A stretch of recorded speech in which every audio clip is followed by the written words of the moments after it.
ಇದ್ರೆ ಇವರ ಶಾಸಕ ಸ್ಥಾನಕ್ಕೆ ರಾಜೀನಾಮೆಯನ್ನು ಕೊಡಲಿ, ಸಂಸದ ಸ್ಥಾನನ ಶಾಸಕ ಸ್ಥಾನಕ್ಕೆ ಯಾವುದಕ್ಕೂ ರಾಜೀನಾಮೆ ಕೊಡಲಿ. ಪಕ್ಷೇತರರಾಗಿ ಮೋದಿ ಮತ್ತು ಯೋಗಿ ಹೆಸರನ್ನು ಎತ್ತದೆ ಚುನಾವಣೆ ಸ್ಪರ್ಧೆ ಮಾಡಲಿ. ನೋಡುವ, ನಮ್ಮ ಪುತಿಲ್ನವರ 10% ಓಟನ್ನು ಪಡೆದು ತೋರಿಸಲಿ, ನೋಡೋಣ ಹಾಗಾದರೆ ತಾಕತ್ತಿದೆ ಅಂತ ಹೇಳ್ಬಿಟ್ಟು. 6,000ಕ್ಕಿಂತ ಮೇಲ್ಪಟ್ಟು, ಯಾಕೆಂದರೆ ಪುತಿಲ್ನವರು 60,000 ತಗೊಂಡ್ರೆ 10% ಅಷ್ಟು ಮತವನ್ನು ಪಡೆಯಲಿ. ನಿನ್ನೆ ಹರೀಶ್ ಪೂಂಜನ್ ಏನೋ ಮಾತಾಡ್ತಾ ಸತ್ಯಜಿತ್ ಸುರತ್ಕಲ್ ಅವರಿಗೆ ಮಾತಾಡ್ತಾರೆ, ತಿಮ್ಮರೋಡಿ ಅವರಿಗೆ ಮಾತಾಡ್ತಾರೆ. ಯಾವ ನೈತಿಕತೆ ಇದೆ ಈ BJP ಶಾಸಕರಿಗೆ? ಏನು ನಿನ್ನೆ ಮೊನ್ನೆ ಬಂದವರ ತಿಮ್ಮರೋಡಿ ಆಗಲಿ ಅಥವಾ ಸತ್ಯಜಿತ್ ಸುರತ್ಕಲ್ ಆಗಲಿ, ಪ್ರವೀಣ್ ವಾಲ್ಕೆ,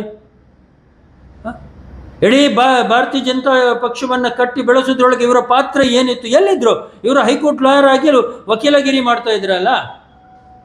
ಅಧಿಕಾರಕ್ಕೆ ಸಿಕ್ಕಿದ ಕೂಡಲೇ ಏನು ಬಾಯಿಗೆ ಬಂದಾಗೆ ಮಾತಾಡ್ಬೋದು ಅಂತ ತಿಳ್ಕೊಂಡಿದ್ರೆ ಅದು ತಪ್ಪು. ಹೇಗೆ ಪೀಠದಲ್ಲಿ ಕೂರಿಸ್ಲಿಕ್ಕೆ ಗೊತ್ತಿದೆ ಅದೇ ರೀತಿಯಲ್ಲಿ ಎಳಿಸೋಕ್ಕೂ ಬರುತ್ತೆ ನಮಗೆ. ಇವತ್ತು ಮಾತಾಡುವಾಗ ಇತಿಮಿತಿಗಳನ್ನು ನೋಡ್ಕೊಂಡು ಮಾತಾಡಬೇಕೆಂಬುದು ನಾನು ಹೇಳ್ತೇನೆ. ನಾನು ಒಂದು ಎಚ್ಚರಿಕೆಯನ್ನು ನಾನು ಆವಾಗ ಹೇಳಿದಾಗೇನೆ, ಹರೀಶ್ ಪೂಂಜಾ ಇರ್ಬೋದು ಅಥವಾ ಆಯ್ಕೆ ಆಗಿರುವಂಥ ಭಾರತೀಯ ಜನತಾ ಪಕ್ಷ ಶಾಸಕರಿಗೆ ನಿಮಗೆ ನೈತಿಕತೆ ಇದ್ದರೆ ಮೌನವಾಗಿ ಕೂತ್ಕೊಳ್ಳಿ. ಸಾಧ್ಯ ಆಗೋದಿದ್ದರೆ ಹಿಂದೂ ಕಾರ್ಯಕರ್ತರಿಗೆ ಮತ್ತು ಹಿಂದುತ್ವವಾದಿಗಳಿಗೆ ಸಹಾಯ ಮಾಡಿ. ಅದು ಬಿಟ್ಟು ಅವರಿಗೆ ಆ ಹಿಂಬಾಗಿಲಿನಲ್ಲಿ ನಿಮ್ಮ ಅಧಿಕಾರವನ್ನು ಬಳಸಿಬಿಟ್ಟು ಅವರಿಗೆ ಹಿಂಸೆ ಮಾಡೋದಾಗಲಿ ಅಥವಾ ಇನ್ನೊಂದೇನಾಗಿ ಮಾಡೋದಿದ್ರೆ, ನಾನು ಆವಾಗ ಹೇಳಿದಂಗೆ ಅದ್ರಲ್ಲಿ ಬರ್ದಾಗೇನೆ ಎಲ್ಲ BJPಯೇತರ ಹಿಂದೂ ಸಂಘಟನೆಗಳನ್ನು ಜೊತೆ ಸೇರಿಸ್ಕೊಂಡು ಒಂದು ಹೋರಾಟದ ಹಾದಿಯಲ್ಲಿ ನಾವು ಮುನ್ನಡೆಯಬೇಕಾಗುತ್ತೆ.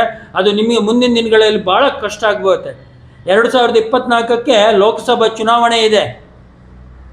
ಇವತ್ತು ಮೋದಿನ ನೋಡಿಕೊಂಡು ನಾವು ಸುಮ್ಮನೆ ಇದ್ದೇವೆ ಅಂತ ಹೇಳಿದರೆ ಅರ್ಥ ನಿಮ್ಮನ್ನು ನೋಡಿಕೊಂಡು ಸುಮ್ಮನೆ ಇದ್ದೇವೆ ಅಂತಲ್ಲ, ಬರುತ್ತೆ ನಮಗೆ ಉತ್ತರ ಕೊಡೋಕ್ಕೆ. ಈಗಾಗಲೇ ಹಿಂದೂ ಮಹಾಸಭಾ ಸೂಕ್ಷ್ಮವಾಗಿ ಮುನ್ನಡೀತಾ ಇದೆ. ಭಾಳಷ್ಟು ನಮ್ಮನ್ನು ತಡೆಯುವ ಪ್ರಯತ್ನ ನೀವು ಮಾಡಿದ್ದೀರಿ. ಭಾಳಷ್ಟು ಕೇಸ್ಗಳನ್ನು ಕೂಡ ನಾವು ಹಾಕಿಸ್ಕೊಂಡಿದ್ದೇವೆ.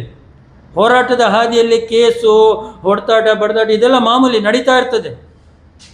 ಯಾವ ಒಬ್ಬ ಶಾಸಕನ ಮಗ ಬಜರಂಗ ದಳದಲ್ಲಿದ್ದಾನೆ ಅಥವಾ ಹೋರಾಟದ ಹಾದಿಯಲ್ಲಿದ್ದಾನೆ?